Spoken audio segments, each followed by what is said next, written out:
Hi, this is Michael Buffer, and welcome to the BoxHard Podcast. Hello, everyone. This is Mikey Garcia. This the monster from the swamps, Regis Rougarou Program. Hey, what's up? This is King Carlos Molina, former IBF world champ. This is Michael, the Bounty Hunter, 2012 Olympian and your people's champ. This is Charlie Edwards, flyweight champion of the world. This is Fast Eddie Chambers, and you're listening to the BoxHard Podcast with my main man, Joey Coastman. Hello everybody and welcome to episode 410 of the BoxHard Podcast. I'm your host Joey Coastman. I'm joined as ever by former heavyweight world title challenger, my main man, Mr. Fast Eddie Chambers. Eddie, how you doing this week, my man?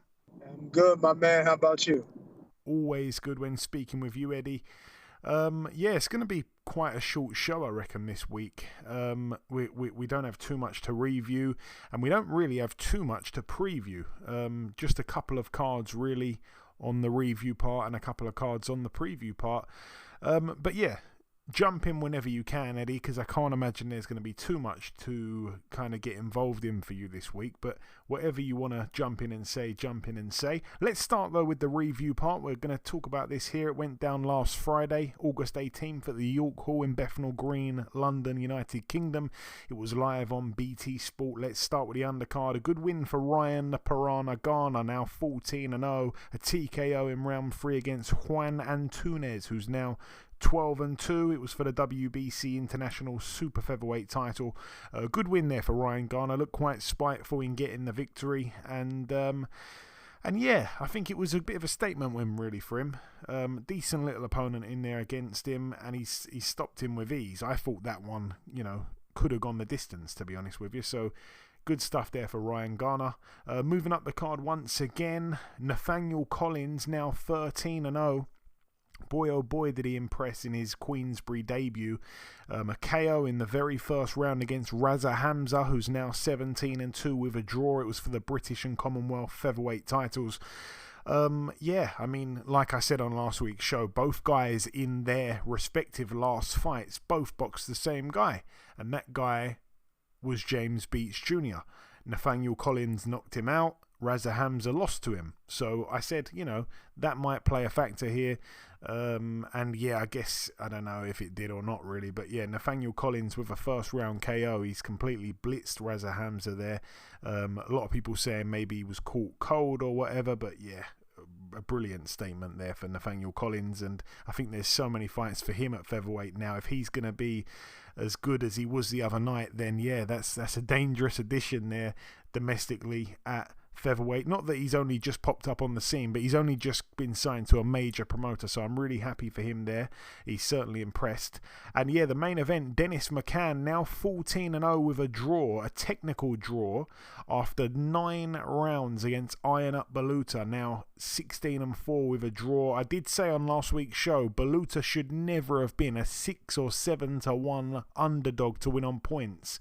No way in the world. I said that, I think Baluta's going to come on strong late on, and he's an extremely tough guy, very game, etc., etc. It was for the vacant WBO Intercontinental Super Bantamweight title, by the way. McCann was cut on the forehead from an accidental head clash. That's what ended up being the reason they stopped the fight, the reason it went to the cards. But yeah, Baluta at the point of the stoppage was coming on strong, and I forgot. I actually thought it was a 10-rounder for some reason. I think it may have been listed maybe as a 10-rounder initially, but it ended up actually being a 12-rounder. So, yeah, I think Baluta would have probably swept that fight away, because since McCann sustained the cut, Baluta seemed to just up a gear. McCann seemed to be, I don't know if he was worried about the cut or what, but seemed to slow down a little bit, seemed to be a bit more hittable. I'm guessing his vision was all blurred and stuff like that. Credit to McCann though, carried on, carried on with the rounds. I'm not sure which round the cut happened in, but it's not like they stopped it immediately. He still came out for a few more rounds and stuff and tried to give it his all, even though he was getting kind of second best, I guess, in those areas. But yeah, McCann as well fought really good, found some fantastic uppercuts time and time again, but Baluta just does what he does, makes it tough, and like I say, no one has an easy night against Baluta unless your name is Liam Davies.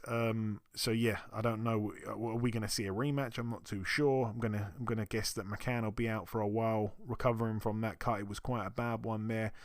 But yeah, all the best to him in his recovery, and yeah, draw here. So yeah, I mean, I'm not too surprised, to be honest with you, to see a draw. I know that obviously it only went 9 rounds, but these guys I felt were always really evenly matched. That's why I felt Baluta was such a big price at 6 or 7 to 1. Almost happened though. Moving now to the Utilita Arena in Birmingham, West Midlands, United Kingdom.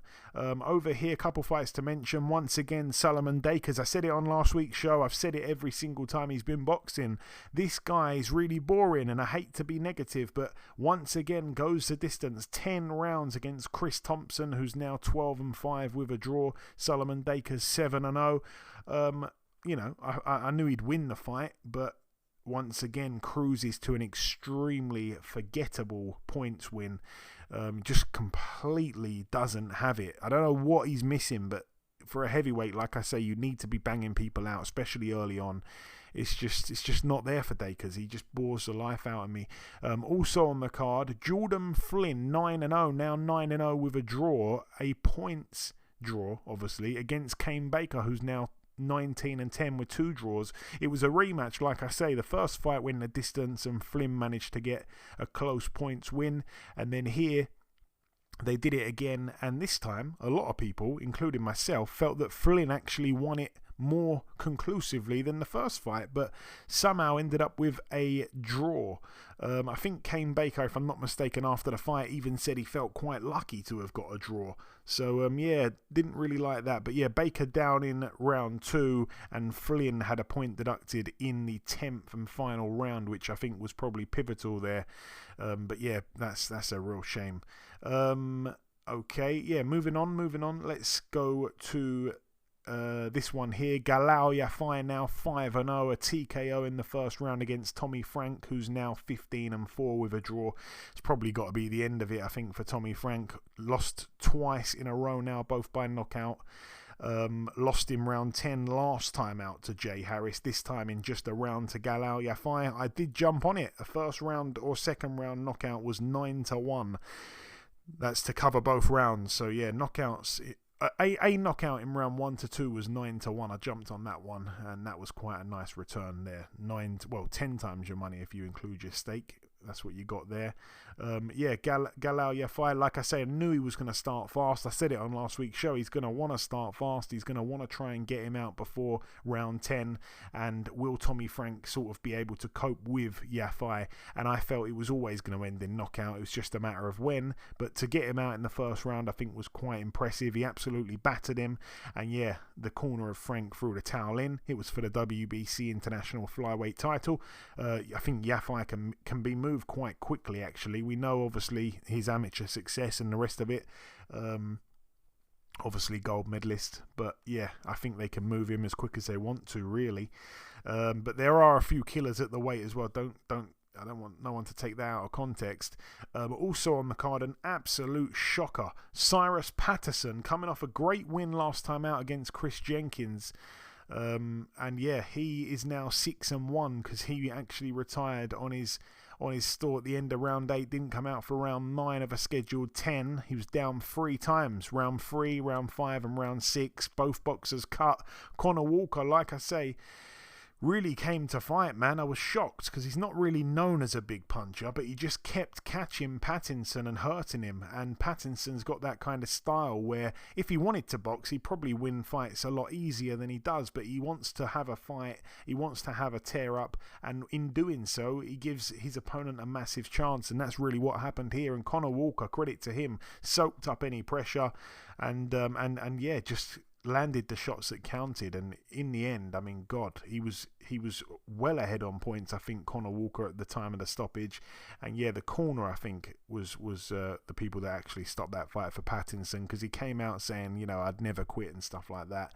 But yeah, that is a real spanner in the works for him, because I said on last week's show, I think he's a little bit underappreciated. He's maybe like one of Matchroom's kind of secret weapons. There's not a lot of hype around him, but he's really good. Looked really good against Chris Jenkins, and then yeah, does this. I just cannot believe he loses to Conor Walker.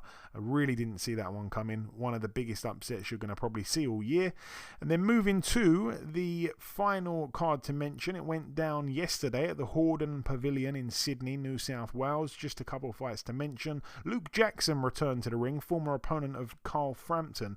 He got in there with a guy that actually beat him in a big upset, a guy called Tyson Lantry. He beat him, I think, I'm not sure how many rounds it was scheduled for last time when they fought each other, but he lost to this guy, and I think it was like a majority decision loss or whatever. And Luke Jackson, I think, stepped away from boxing for a while, came back, and this was going to be his last fight, and yeah, good stuff for him. He managed to avenge that loss, so he's now 21-2, and he's avenged one of his 2 losses. The other one was, of course, to Carl Frampton. So a unanimous decision over 6 rounds for Luke Jackson. Tyson Lantry is now 10-5. Nikita Sue moved to 7-0, a TKO there in round 6 against Jack Brubaker, who's now 17-5 with 2 draws. I knew it was going to go a few rounds this fight, because I think Brubaker is quite tough.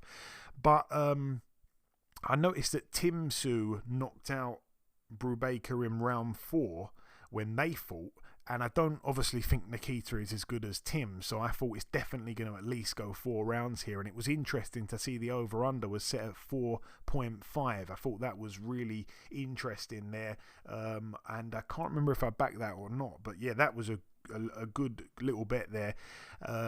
If I did, it was only something small, because I can't even remember now. But yeah, got him out in round 6, and I think a lot of people were quite impressed that he actually got him out there anyway. So yeah, nice stuff from Nikita Sue, who is actually coming on quite nicely. And also Liam Wilson as well on the card, returned to winning ways after his last fight. Brilliant one against Emmanuel Navarrete. He's now 12-2, a unanimous decision over 10 against the previously undefeated 12-0 Carlos Alanis, now 12-1. That one was for the vacant WBO International Super Featherweight title. Haven't come to Eddie at all in part 1. That is the end of part 1. The final thing for me to do in this part is to welcome this week's special guest. Ladies and gentlemen, please welcome the undefeated female super middleweight world contender. It is, of course, Mrs. Shadasia Green. Shadasia, welcome to the show. Thank you. Thank you so much for having me. How are you? I'm very well that I'm speaking with you, Shadasia. Thank you for coming on. So it's the first time we've had you on, so welcome once again. I wanted to start by asking, what got you into boxing in the very beginning, Shadasia? For those that don't know, what attracted you to the sport? Well, I was a pretty unique basketball player. I was pretty skillful. And my high school coach, Edward Black, he would always get on me about, my footwork and getting in shape. And he wanted me to run track. And I refused to do that. I hated running at that time. And so, I was, I wanted to take up boxing. And I met a guy by the name of Barry Porter. When I was in high school, and he helped me fall in love with the sport. He started teaching me things, and I was always so nervous about going to the gym, but I loved it. So at that time, I had scholarships on the table, and my mom, who phenomenal parent, just said to me, "Listen, you're not gonna box. You're not gonna do this and pursue the Olympics until you go and get your college education and your degree. And when you do that and you hand me your degree, I'll give you your life back." And went to college, enjoyed. Won CAA championships, went to the Sweet 16, made friends and connections, and came back and just decided that boxing was it. And it's been, climbing uphill since, and I'm pressing forward, Yeah, no, I think it's fantastic to hear that backstory, and I love the way that you were so, I guess, deeply involved with another sport and decided to turn to boxing in the end. That's really interesting. I know that you won a silver at the World Games in 2016 as an amateur. Shadasia, is that the highlight moment of your amateur career? Yes, I'd say so.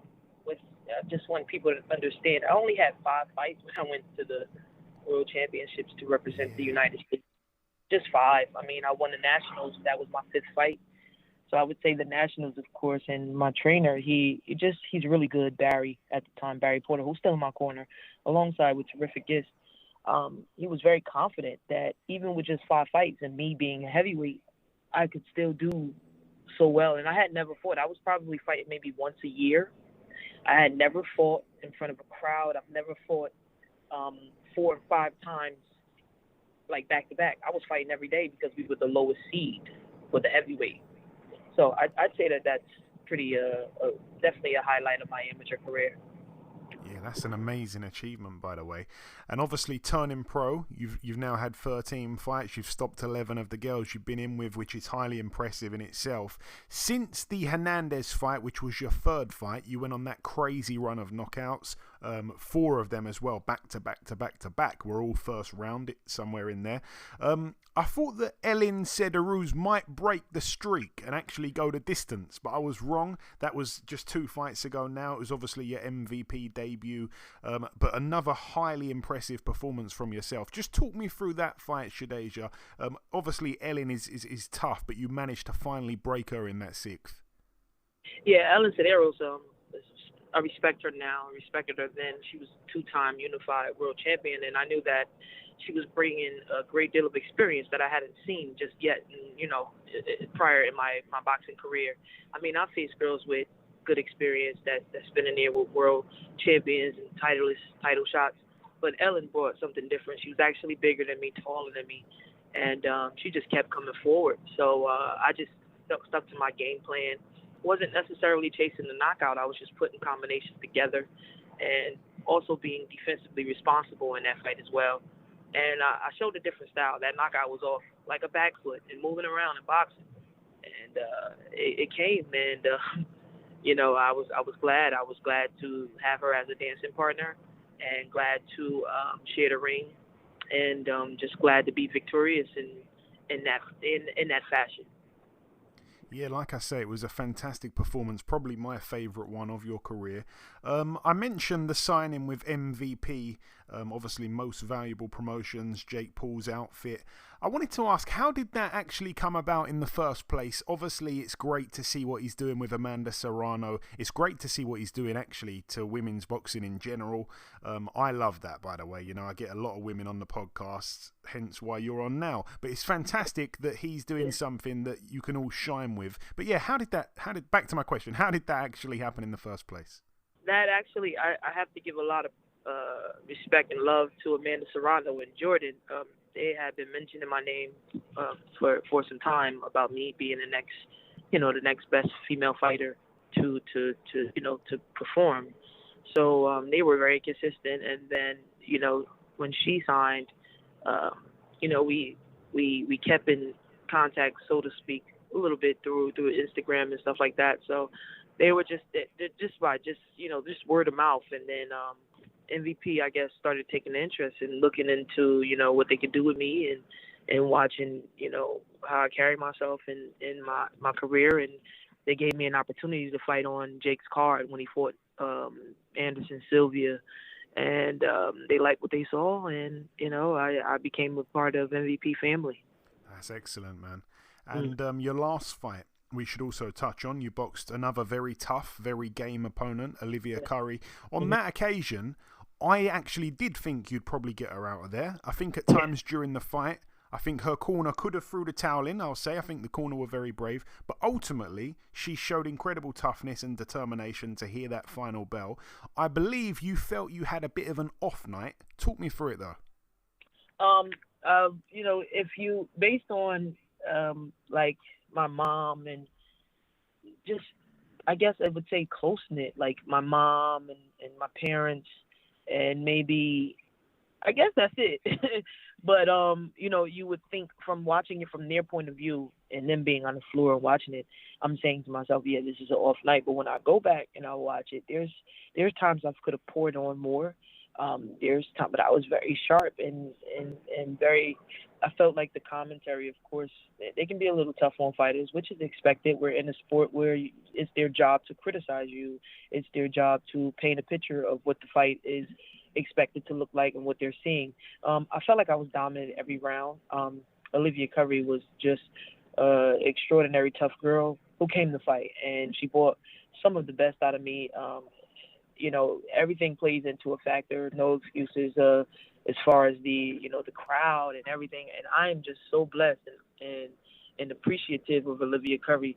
I needed that 10 rounds. And things took a play into too. Like, people wondering, can she go 10 rounds? And does her power remain and stay the same while she's in the later rounds? And it showed. The 6th, 7th, and 8th round, I had Olivia hurt bad. I kind of wanted to prove that I can go 10 rounds and I am in shape and I'm not a fluke. I'm not a front runner who, just trained for a couple of rounds to get you out.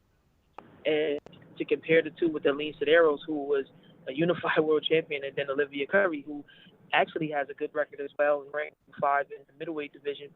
It's not everybody go. And I just was very grateful and appreciative that she was able to walk out of the ring and I was able to walk out of the ring, and we put on a phenomenal performance. Yeah, I can't really disagree with what you're saying there. I think it is important to remember that obviously you hadn't even been into round 7 prior to that, and obviously you did 7, 8, 9, and 10 very comfortably. You didn't lose a round. But yeah, it's just funny. I think a lot of boxing fans, as we know, have very short memories, and women are not really supposed to knock out 11 out of 12. But when they do, it's like, oh my God, this is crazy. And then the one time you go the distance like every other woman, all of a sudden you get thrown under the bus a little bit. It's funny how it works. But yeah, since the fight, Shadasia, the internet beef, if you like, between yourself and Claressa Shields has definitely increased. Where did that all begin? I like the way you put that as well before this Claressa Shields thing. I like the way you put that. I mean, I did spoil my fans, but it's been inconsistently back and forth. If she basically didn't like my performance. And compared it to herself and just made a comment about that it was low tier, and it basically started from there. But it also started prior to my fight. And I just didn't give it any energy or any time because I said to myself, I need to focus on Olivia Curry. Claressa Shields is not the opponent in front of me. I have a plan and I have things in place, and I'm going to stay professional and stay off of Twitter. But it's just basically the regular stuff with me and Shields, back and forth. I'm not going to back down from her. She makes comments and statements, and she mentions me. And I'm going to keep it as respectful as she keeps it. And we can go back and forth, and I guess it has a lot of people watching and googly eyes, and it builds up to make a great war. So I let nature take its course. Yeah, it's been very interesting. I mean, obviously, I've had to break out a few bags of popcorn here and there when I go on Twitter and see the back and forths. There seems to be a new one every day or so. I'm paraphrasing here massively, but I remember seeing one tweet that you'd sent, Shields. And am I right in saying, I think maybe she had referenced something to do with your past, and you'd said that maybe you had a bit of a troubled past or something. Am I right? Am I on the right track there? And if so, can you expand on that in any way? No, she's probably talking about where we actually, the beef truly originated from. What happened is me and Claressa Shields were good friends. We were on the USA team together. We went to those world championships together. And I would help her with sparring a lot. We would spar, and it made for a great show. We would go toe-to-toe. Anybody can attest to this. We both would have great days. And when she took her talents to the professionals, and I started, I still was heavy, but I wanted to lose weight and take my talents to professionals. What happened was when she was fighting Christina Hammer, I had the opportunity to go over and spar and train, well, not train alongside her, but spar Christina Hammer for a week, which was paid, which I just also wanted to test my skills to see where I stood up against another world champion myself. So that's what happened. She found out a week before the fight. Thinking about it and looking back at it, I definitely was wrong for going to Christina Hammer's camp and helping her prepare for who was someone that was supposed to be my friend. And so she, we haven't ever got a chance to smooth things out or talk since then. She found out off of Instagram. So that's where the beef really originated from. I've went on platforms and podcasts to say that I was wrong. We had a small conversation in the DM, and we were supposed to talk, but we never did. So with everybody and me being now close to her in her weight, she obviously is very still much upset, which is rightfully so. And like I said, it just makes for a great war. It makes for a great fight. And, that was years ago. I was apologetic about it then. I understand what I did, and that's just that. That's where I stand on that. Yeah, no, it's good to get that backstory, and I didn't actually know that, so that's really interesting. I can kind of see both sides. You know what I'm saying? Obviously, you're getting paid to do some sparring. I feel like you should take that, but then at the same time, it can look bad, I guess, if it's a friend of yours. So I get it. Yeah, how you keep saying it'd be a war, that fight would be a war. I wanted to ask how you think that fight plays out. I do think there's a real lack of challenges out there for Claressa. I was really happy when, it sounds a bit crazy to say, but when Hannah Gabriel's failed a test and we didn't see the rematch, I was quite happy that we didn't see that rematch because I just didn't think there was any point in the fight at all. I think she's really running out of opponents, but thankfully you're one of the very few ladies that I do want to see her in with, and I think boxing fans worldwide want to see the fight also. But how do you see it playing out? Well, of course, I see me being victorious in dominating fashion. I think it'll be a great fight. I don't think that Claressa Shields comes down and lays down, has never laid down for anybody. She's tough. She's a phenomenal fighter, and even though with our beats, I will always give her props and respect. She's done amazing things in the sport, amazing things, to be undisputed 2 times. And I just think that skill for skill, I'm the better skill fighter. Size, I'm a bit bigger. And Claressa is very young, which could also work in her favor. She works hard. But I just think that just the world hasn't seen a talented female fighter besides, in the other, like Amanda Serrano and the Elisa Baumgartners, the Michaela Mayers, just in this weight class, 168. I don't think the world has seen someone who's capable of being a power puncher, but very skilled and very defensively responsible, even though to some sort, people might say that I didn't show that in my last fight, but to compare 2 different fights, I've showed you 2 different styles. I got a knockout backing up, and I just put on a 10-round dominant performance coming forward. So that shows you that I'm well equipped to do a lot of things. My toolbox is full. I'm sure any fighter will say that their plans are to be victorious, but I think it'll be a great fight. I think it'll be an extremely great fight, and I just see myself being victorious. I hope we do see it. I'd love to see it, of course. And yeah, another girl that you've mentioned a lot lately, Savannah Marshall, obviously from the UK, from where I'm from. Is that the next move for sure? There's nothing more important than Savannah Marshall. Savannah Marshall is next. Savannah Marshall is also a great fighter. She's undisputed at my weight class, and that's been a dream of mine. And I can't go any steps further before I take that step. I need that. And Shadasia, what can you tell us about that in terms of how far along is that?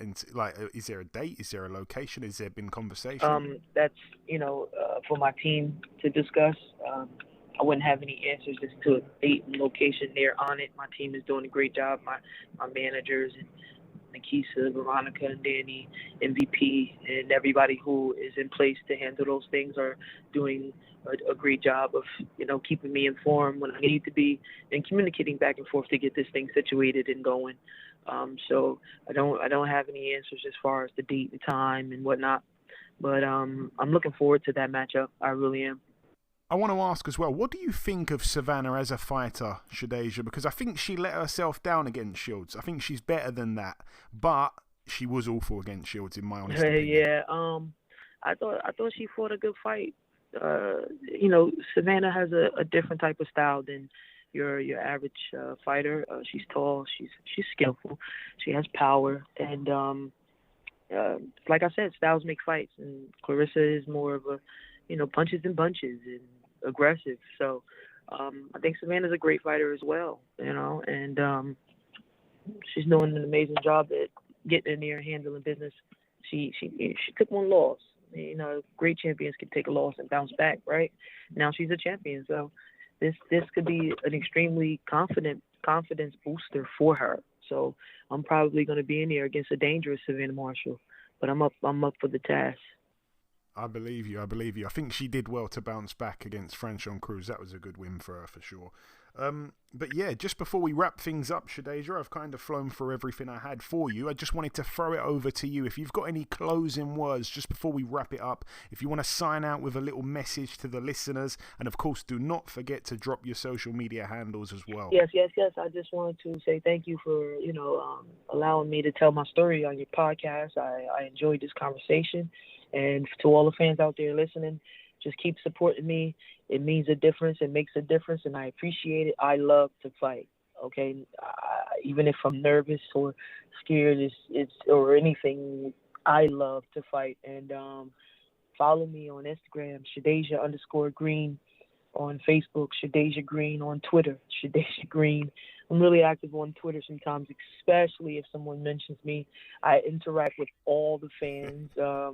So I know that I see the small little comments, and nothing is too small. You guys are all people and play a part of, making boxing great. Because if it wasn't for the fans tuning in and having opinions and making comments, we would be fighting for nobody. There you go. What a fantastic message to close things out. Just to the listeners there, like I say, I reiterate, follow Shadasia on social media. It's Shadasia Green on every platform, it seems. And yeah, man, it's fantastic to have you on. Obviously, New Jersey being so close to Philadelphia, I think gets overshadowed sometimes by that historic Philly fight city. But yeah, from Rubin Hurricane Carter right up to Shadasia Green, this is the lady to follow. It's been a real pleasure speaking with you this week, Shadasia. Thank you for your time, and we'll speak again soon, sir. I'm sure. Thank you. Appreciate you. Have a great day. Okay, now it's time for part 2 on this week's show. This part usually the news part of the show, but we've got nothing for you this week, so we're going to move straight to the preview part. We're going to start here tomorrow, Friday, August 25th at the Overtime Elite Arena. Just one prospect to mention, Lorenzo Truck Simpson, 13-0 in an 8-rounder against Vladimir Hernandez, who's 13-5. Obviously, Lorenzo is, if I'm not mistaken, from Baltimore, and I believe a good friend of Gervonta Davis. It's interesting because Gervonta is Tank and Lorenzo is Truck, which is why I always remember both guys' nicknames. But like I say, from Baltimore, gets in with Vladimir Hernandez, who has been matched very tough, really. His record doesn't look great, does it, on paper, 13-5. But when you read the guys he's lost to, Israel Madrimov, Salomon Sissoko, Jesus Ramos, and a couple of other guys. So they're really, really, good fighters there. And he's been stopped in 2 of his 5 losses, both times in round 6. So again, I would expect this fight here to potentially go the whole 8, but certainly I don't see an early stoppage for Lorenzo Simpson. Yeah, that's that. Moving now to the big one, I guess. It goes down at the Stadion Wrocław in Wrocław, Poland. It's going to be live on ESPN+. It's going to be live on TNT Sports pay-per-view here in the UK. Let's start with the undercard. We've got Adem Hamed, Eddie, who is the son of Prince Nassim Hamed. It's his pro debut. He's in a 4-rounder here. No opponent just yet for him. I've got no idea how good he is. I don't know if he boxes as an amateur at all. I'm guessing he probably did, but going to be good to see him out regardless.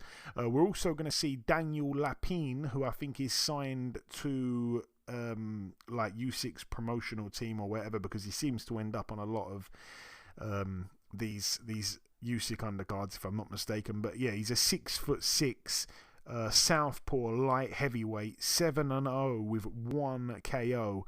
Like I say, doesn't often get the KO, but he gets in with a guy here by the name of Arrow Schwartz, who's 20-6 with a draw. Only been stopped the one time. It was 2 fights ago to a guy called Powell August. But I've looked through the guy's resume. I don't really see anything too great on there. He did lose over 10 rounds on points to Eric Bazinian, though, so he's not a bad fighter, to be honest with you. So again, you'd probably expect that one to be a points victory for Daniel Lapine. Also on the card, we are going to see Dmitro Mitrofanov. I know I've said that name a couple of times before. He's 13-0 with a draw. It's over 12 rounds. He gets in with the UK's Hamza Shiraz, who of course these days is trained by Ricky Funes out there in Van Nuys, California. It's just going to be good, really, to see Hamza Shiraz back out again. He's kind of bashed up a lot of guys domestically, like your River Wilson Bents, your Jez Smiths, your Bradley Skeets, amongst a couple of other guys. But it's good to see him in a bit of a step up here. He gets in with the first fighter in his whole career that is also undefeated. So, and Mitrofanov is the home fighter, so all the best there to Hamza on the road. It's a bit of a random one, but yeah, he is one of Frank Warren's top prospects, or top fighters, really, I guess, at the moment in his stable. So yeah, he is the big favourite despite being the away fighter. Also on the card as well, Denis Berenchik, not to be confused with Ivan Baranchik. This guy Berenchik's the guy that's come into the ring on the maddest ring walks ever, like breaking through glass, coming out in I think handcuffed at one point. Maybe he might have came out as the Incredible Hulk another time. He gets in with Anthony Yigit, who's 27-3 with a draw.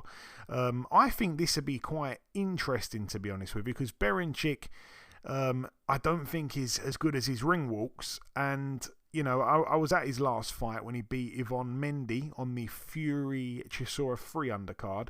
Quite a boring fight, but he's beaten some decent fighters. I think one of his victories a few fights ago against Viral Simeon, where he took him into round 7, that wasn't too great, because Viral Simeon usually gets knocked out in about 1 or 2 rounds. But yeah, I think it's going to be interesting, because it all depends on what Yigit has left. And even though he's been stopped in all 3 of his 3 losses, Ivan Baranchik actually boxed him before. How mad is that? That is going to be confusing.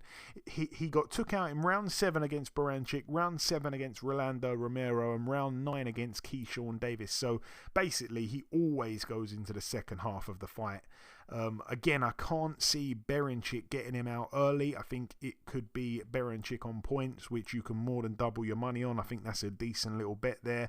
I think Yigit will be quite fit. He's coming off a win last time out as well. Got a quick win after losing to Keyshawn Davis, and he showed in that fight there that he's very, very game still. That was only a couple of months ago, whereas Berenchik hasn't been in the ring since last year. So yeah, all the best there to the underdog Yigit, but I think he'll probably lose that one on points. And yeah, the main event, forget all the talking about the undercard. Alexander Usyk, 20-0. It's for the IBF, IBO, WBA Super, and WBO World Heavyweight titles. He defends them against Daniel Dubois already, 19-1. Again, I was at his last fight when he was down in the first round against Kevin Lorena, but battled. He's down 3 times in the first round against Kevin Lorena, but battled back to get the stoppage in round 3. Very strange performance that night there. But what are you expecting, Eddie? I've got a feeling that you're going to say something, then I'm going to say something, then you're going to say something. This could go on for a while, but I'm going to start with you. I don't know.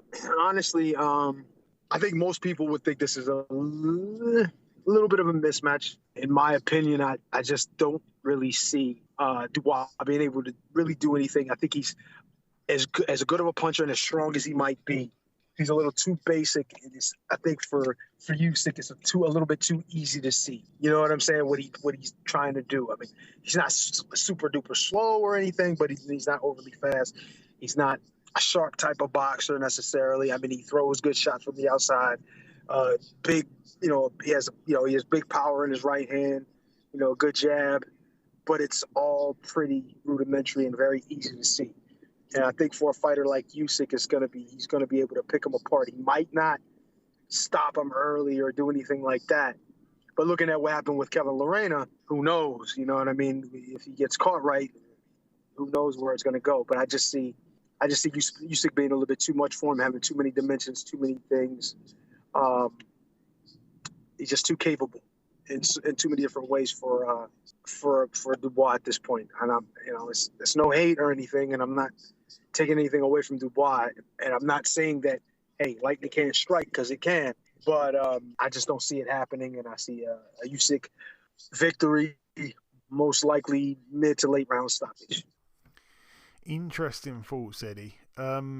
Yeah, I mean, like I said on last week's show, I think it was, or it might have been the show before that, Usyk has gone 8 years without a first half of the fight knockout, and that is the longest time that any fighter in the top 100 heavyweights in the world has gone without getting that early knockout.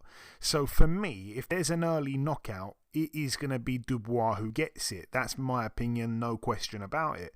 I think Dubois will want to start fast. There's no way in the world I think it does him any good getting in there, letting Usyk get into a rhythm, and letting rounds slip away, because he knows that he's not going to win on the cards at all. He's not going to outbox Usyk. He needs to knock him out, and I think that is clear.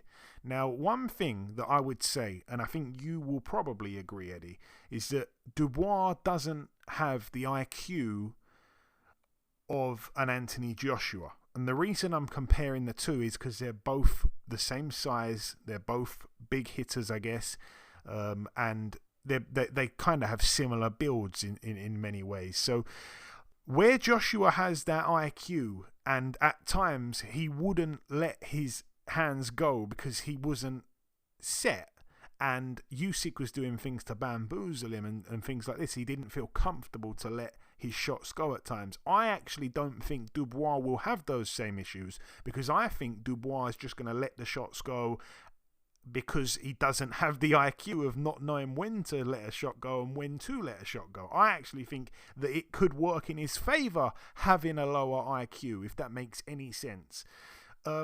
So yeah, I think obviously Dubois has a big puncher's chance in this fight. And obviously Usyk's going to be the much smaller man, which I don't think bothers Usyk too much. I think Dubois will thrive off of that, though, being the bigger guy, the stronger guy, the harder puncher. We remember, obviously, Dubois, the sole defeat came to Joe Joyce, and that was because his eye was smashed in. It wasn't because he's got a weak chin. He took some big shots off Joyce in that fight and went late in that fight, and Joyce at the time was banging everyone out quite early. I don't think his chin is questionable, and I just can't see Usyk getting to him in that way, because Usyk is not going to want to stand in front of Dubois and trade with him at any point. I can only see Usyk being on the back foot, maybe walking Dubois into shots, maybe, trying to pick him off, using his feints and stuff like that to maybe tire him out and drop that guard. I can see, Dubois again having like a bad cut or getting his eye smashed up or something like that. I can't see him getting stopped, like a proper stoppage. I can't see that happening. Dubois as well has a very good jab, just like Joshua has a good jab. I don't want him to abandon that jab and get a bit too right hand happy, but I think it's a winnable fight. But of course I'm not.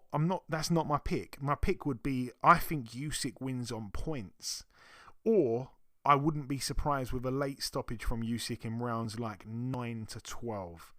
I think, yeah, Dubois might just keep walking into shots and getting picked off.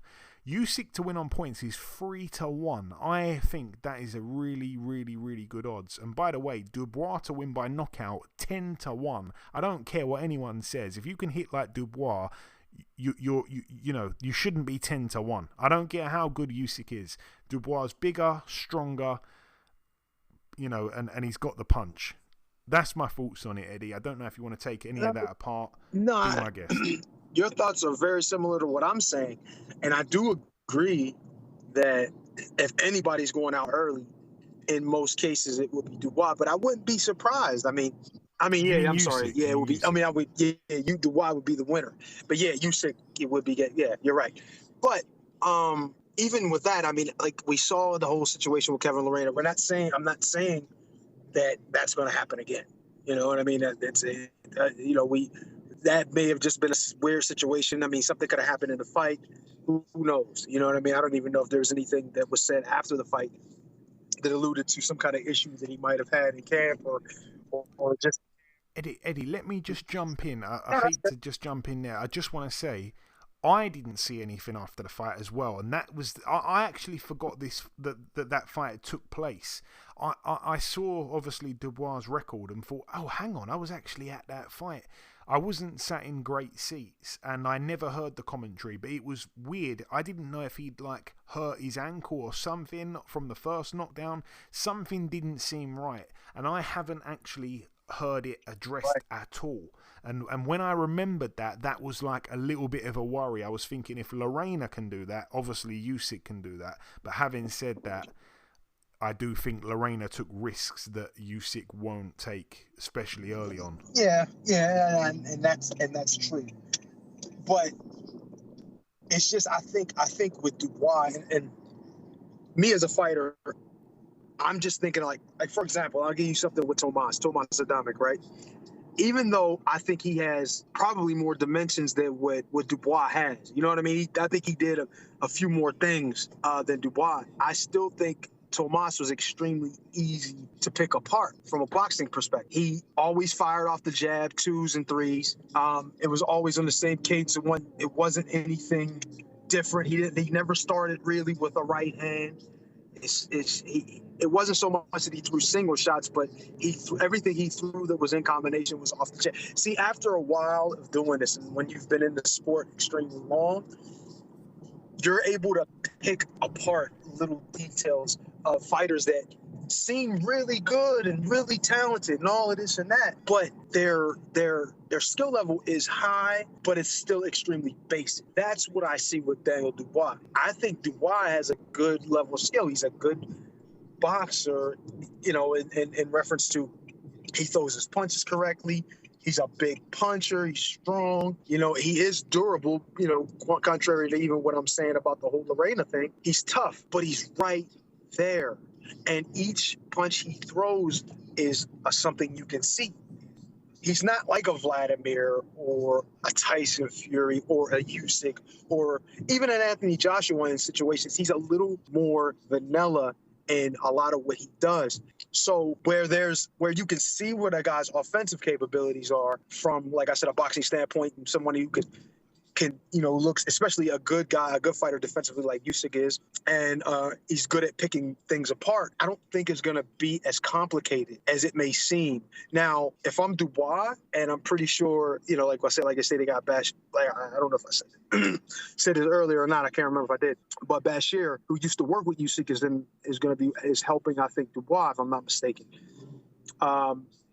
Maybe he can give a little insight. But if I was in the corner of Dubois, one thing I would be thinking is just like the same thing I said with Anthony Joshua. Do not make it a boxing match, because that's not your shit. If you're going to do something in this fight, you have to make it ugly. You have to put your foot on the gas, and don't fight this fight like it's a 12-round fight. You got to fight it like it's a 6 to 8 round fight at maximum, because you have to pull as much as you can out of this guy and have him put himself in danger of getting caught with one of your big shots. Because I think that's where his win is. It lies within those first 6 to 8 rounds. I think anything beyond that is just out of the realm of possibilities for him. I just don't think it's going to happen. Now, you know, I'm not saying he's a bad fighter. I don't think his boxing ability is in the same league when we're talking about straight up and down, no special effects. He's not doing anything,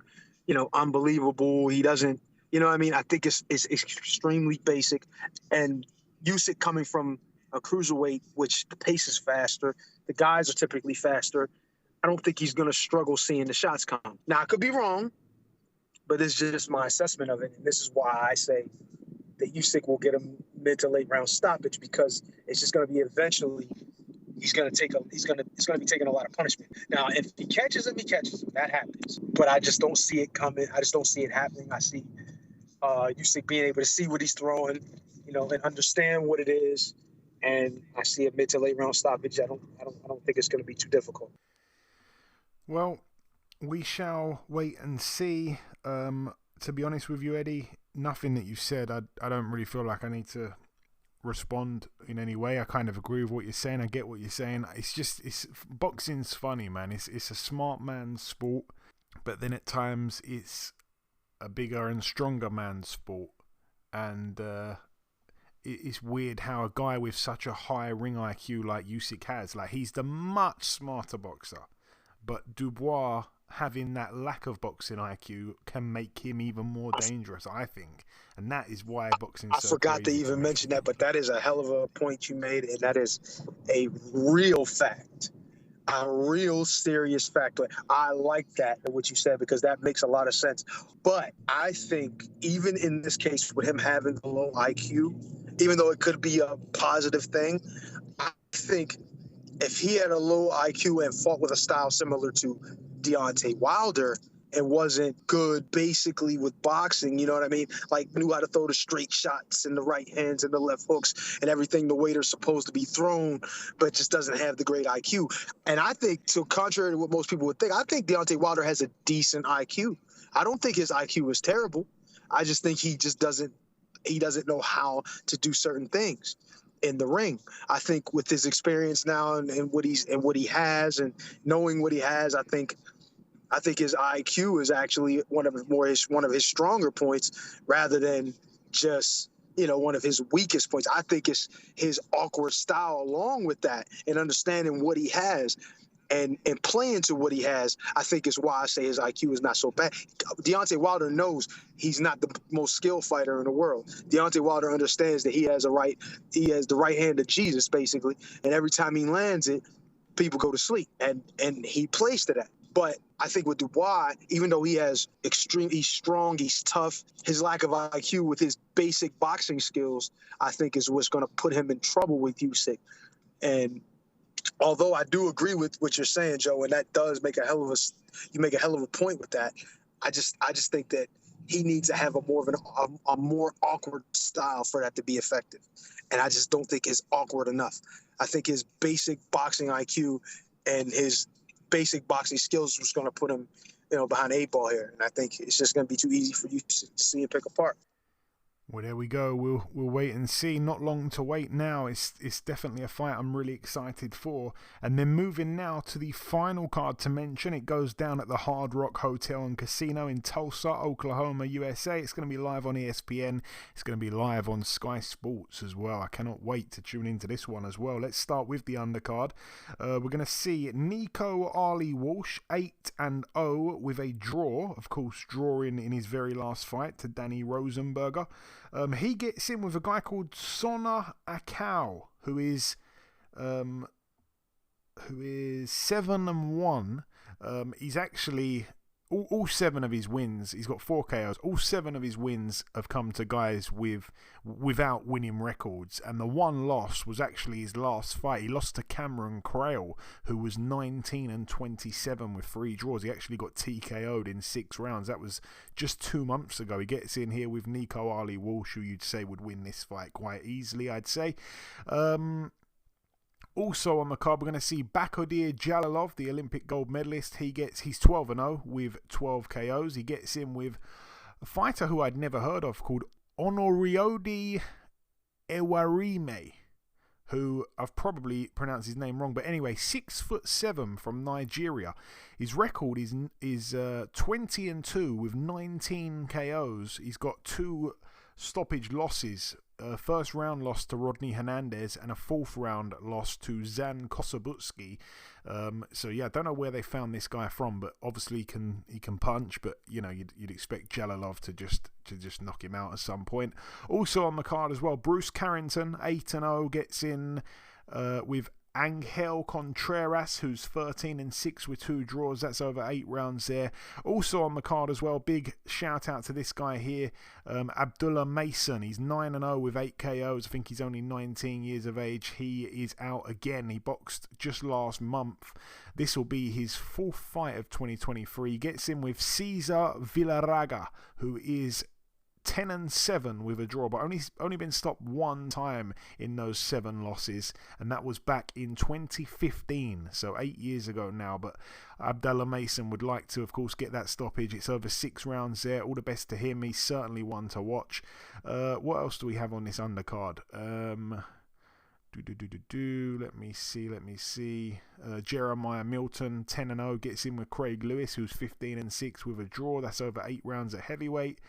And yeah, the 2 big fights on this card. Let's start with the undercard one, the co-main. Efia Jagba, 17-1, coming off that win last time out against Stefan Shaw. Took his O, but went 10 rounds with him, even though in the very next fight after that, Stefan Shaw gets stopped in 6 rounds by Joseph Goodall from Australia. So that wasn't too good. That didn't look very good, the fact that Ajagba went 10 with him, and at points in the fight was losing rounds. But anyway, Efia Jagba gets in with Zan Kosobutsky, 19-0 with 18 KOs. The Kazakh, who was originally scheduled to be boxing Jared Big Baby Anderson, Eddie, and then couldn't get to America due to visa issues. That was the night that Charles Martin stepped in place of Zan Kosobutsky and caused Jared Anderson a lot of problems. But yeah, I don't know why we didn't see the fight rescheduled, but instead Zan Kosobutsky gets in with Efia Jagba. Zan Kosobutsky, like I say, huge puncher. The only person to have actually took him the distance is that guy Konstantin Dovbychenko, the guy that come over to the UK last month and upset Matty Harris, knocked him out, and also had come over and took Moses Italma the distance as well for the first time that he'd ever gone the distance. So yeah, this will be a really good fight. And Zan Kosobutsky, if you haven't seen him, Eddie, he's a slick southpaw, only 6'3", but can punch like hell, and they're expecting him to actually knock Ajagba out. Ajagba is the underdog. I think that's just a great fight, and I'm seriously looking forward to that one. That one's better than the main event, by the way. And the main event, Jared Big Baby Anderson, 15-0, coming off that win, Eddie, that we saw against Prince Charles Martin. He gets in with Andrei Rudenko, who's 35-6, been around for a long time. Rudenko made his pro debut back in 2006. Only been stopped the 1 time, like I say. It was 2 fights back to a guy called Vladislav Sirenko, who was 18-0 at the time. He's now 19-0, and he was able to stop him in round 6. Since then, that was back in December 2021. Since then, Rudenko's had 1 fight back. He was able to knock out in 2 rounds a guy who was 2-10. That was back in January of this year. So he was out the ring for 13 months. Just come back with a 2-round knockout job against a guy who was 2-10. And then here we are 7 months later. He gets in with Jared Big Baby Anderson. It's just a case of if Anderson will knock him out or not. You'd have to say he probably will knock him out, even though he didn't look good last time out and went the distance with Charles Martin and was hurt several times throughout that fight there. Yeah, I want to see what the over-under is set at on this fight here, because I think that could be quite interesting. Rudenko, for all his faults, is quite tough. Jared Anderson to win on points is over 3-1, but the over-under is set at 4.5 rounds, and I think that might be interesting. Maybe over might be worth a little punt there. But anyway, that brings the preview part to a close. In part 1, we did the review part. It was very short. Then we welcomed our special guest, the undefeated super-middleweight female world contender, Miss Shadasia Green, 13-0, 11 KOs, a big threat to Claressa Shields down the line. We shall see. And then, yeah, in part 2, there was no news, but we've just wrapped up the preview part. The final thing for me to do is to come in with the outro, which I'll do in just a few seconds. Okay, and this wraps up episode 410 of the BoxHard Podcast. I've been your host, Joey Coastman. Eddie Chambers has been with me for the duration of the show. A huge shout out to this week's special guest, the undefeated super-middleweight female world contender, Mrs. Shadasia Green. The biggest thanks of all, though, goes out to you, the listeners. Thanks once again for tuning in. I just wanted to apologise because the recorders acted up a little bit this week, so a little bit of the audio quality would have been a little bit choppy. So if you've noticed that or experienced a bit of annoyance listening to it, I just wanted to apologise. I'm not entirely sure what happened there, but I'll aim to have it fixed by next week's podcast. So yeah, sorry about that once again. There has been one piece of news break whilst we've been recording the show. It's that Jai Opatai will be defending his IBF and Ring Magazine Cruiserweight World titles against Jordan Thompson of the UK. That one to go down on September 30th at the Wembley Arena. That's going to be on that's the main event there. We've got an undercard announced for that as well. I wasn't quite ready for that. A few female fighters on the card. We're going to see Ellie Scottney defending her world title. She gets in with Laura Griffer. We're going to also see, I think, Shannon Ryan on the card. We're going to see Rhiannon Dixon on the card for the EBU European title. We're going to see Chev Clark on the bill as well. Maisie Rose Courtney, a few others. So yeah, that one, like I say, will be live on DAZN September the 30th. But yeah, that's about everything from myself. Enjoy your weekends, people. Stay safe, and we shall see you all again next week.